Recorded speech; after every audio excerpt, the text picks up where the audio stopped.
Home demolition orders and forced evictions for 1,500 Palestinians in an East Jerusalem neighborhood. Is this another Israeli attempt to Judaize the occupied city? What is the future of Jerusalem and the whole peace process under a right-wing Israeli government? This is Inside Story.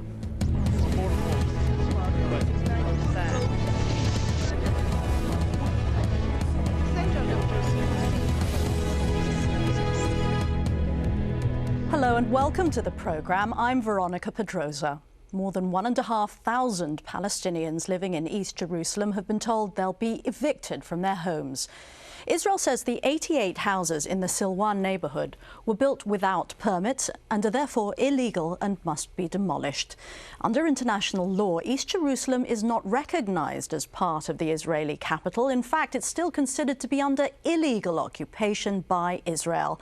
The Israeli authorities may offer to relocate the families to another area nearby. It's an idea raised during a council meeting on the issue, but nothing's been agreed.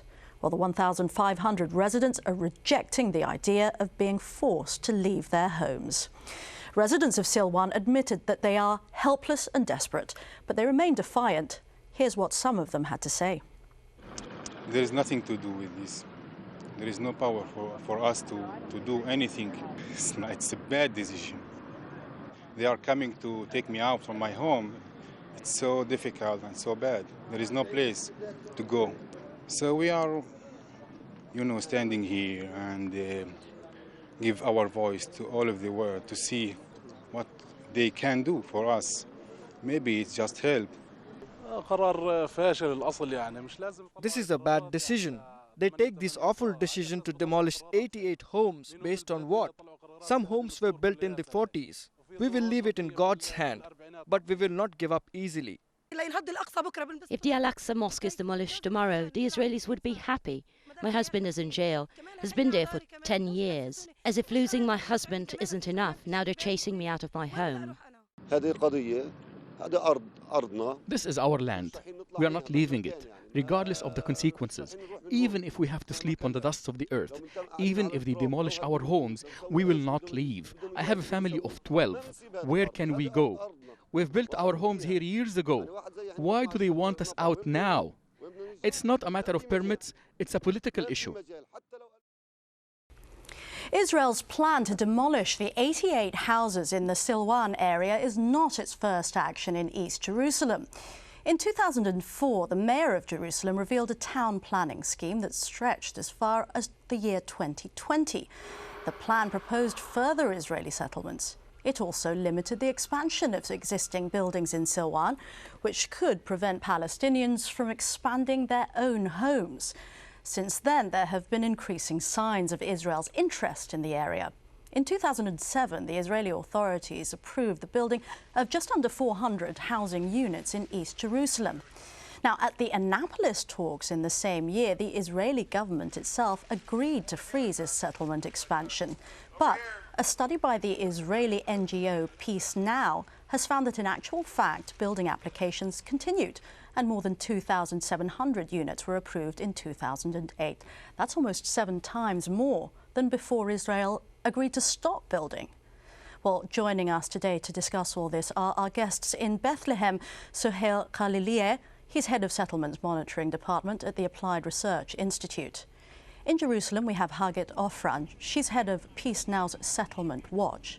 And in Tel Aviv, Dr. Dan Shiftan is director of the National Security Studies Center at Haifa University. And I do want to begin with you, Dr. Dan Shiftan. Why does Israel continue to break its own promises to freeze settlement activity?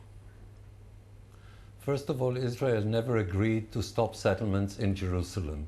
This is considered by Israel as part of the sovereign state of Israel, and Israel never committed itself to stop building there. But under international law, Dr. Shiftan, it is an illegal occupation in East Jerusalem.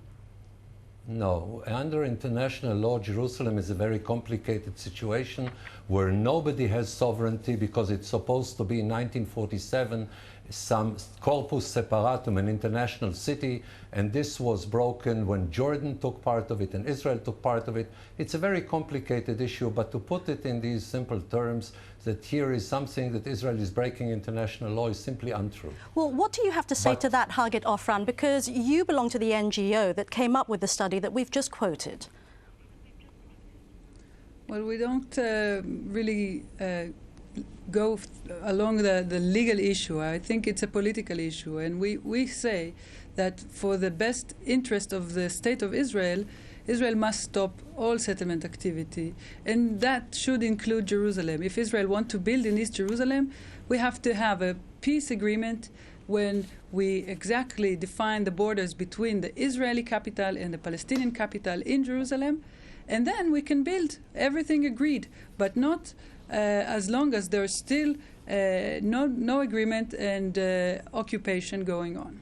All right, then let's talk about the political consequences of this kind of activity. Suhail Khaliliya in Bethlehem, there are those who are worried that the political risk is that with so many Israelis moving into so many homes beyond the pre-1967 borders, there'll be a point of no return when the two-state solution doesn't become possible anymore. Well, actually, this is the Israeli plan from the first place. I mean, this is what Israel has been doing since 1967, is to manipulate the demography of East Jerusalem. That's the basic line. I mean, what Hagit said earlier, yes, I agree with her, but what Dr. Dan said is that Jerusalem is an international or disputed issue. I mean, this is well, all right, Mr. Khaliliya, so I mean, it has come that, up. But, it has come up as a possible last resort, according to the Palestinian negotiator Ahmed Correa, that if a two-state solution cannot be achieved, then perhaps it has to be a one-state solution where Palestinian Israelis are treated as equals. Some Palestinians have accepted Israeli citizenship. Is that something that is a possibility for you? Well, we wish. Well, if you get the Israelis to agree to a one-state solution, that'll be great for us. But the Israelis will not agree to one-state solution. They don't want two-state solution. They don't want anything. They just want to give the Palestinian an autonomy over a land that they decide how much is it. Basically, that's what Israel wants, is to tailor the peace process according to its needs and to its desire, which is not workable for the Palestinian.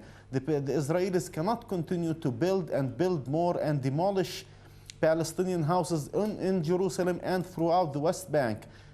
Israel, again, did and have been manipulating the demography of Jerusalem since 1967, demolishing more and more Palestinian houses. All right, let's turn to Dr. Shiftan in Tel Aviv Jerusalem. Again, because I could see you, Dr. Shiftan, having a kind of ironic little dry laugh there and nodding your head at the words of Mr. Khaliliya. But I mean, isn't it true that this would never happen to Jewish residents of the same city? No, first of all, I agreed very strongly with Suhail that Israel will reject the idiotic and ridiculous notion of one state, and Israel wants a two-state solution, and the Arabs have no way of imposing on Israel a one-state solution. Here I completely agree, but the issue that we are raising today has nothing whatsoever to do with all of this discussion. It's a fascinating discussion, and I happen personally to stand for the repartitioning of Jerusalem. But the issue that we are discussing with now is not replacing Arab homes with Jewish homes, because this is an archaeological park. It was always an orchard. The name of the place is El Bustan, the orchard. Okay, so it's not as if there were houses there for centuries or for decades. This is recent building, and the municipality in Jerusalem would have evicted Jews from there as much as she would have evicted Arabs. The Jewish National Fund is saying that it is a matter of, quote, historical justice that only Jews should live on this land. It's set apparently in a beautiful valley outside the old city walls. I'm going to ask Hagit Ofran, if you don't mind, sir, how you compare the different claims to the area. What are the relative merits of the claims? The issue is that we are in the middle of a conflict, national conflict, and you cannot just take the excuse that it's recent housing, that it is a very important historical site, and I agree that all Silwan and all Jerusalem is very significant to the Jewish people and to the Palestinians and on to other nations in the world.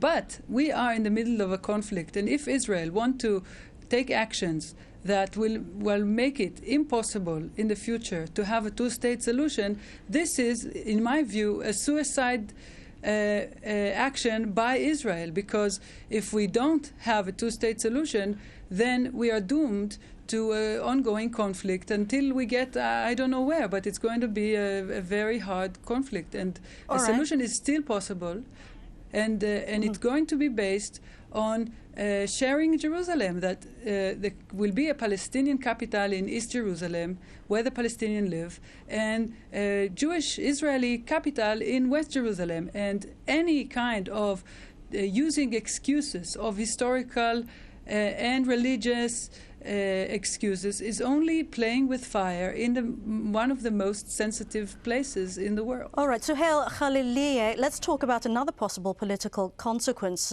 Are you worried that actions like this in East Jerusalem could create more sympathizers for the Palestinian resistance trend? Because it might seem to be the only option left for Palestinians who want to defend their land. Well, just before I get to that, Veronica, if you just let me get back to Dr. Dan about the archaeological site. I mean, this is actually funny, because this is how the Israelis started occupying Jerusalem back in 1967.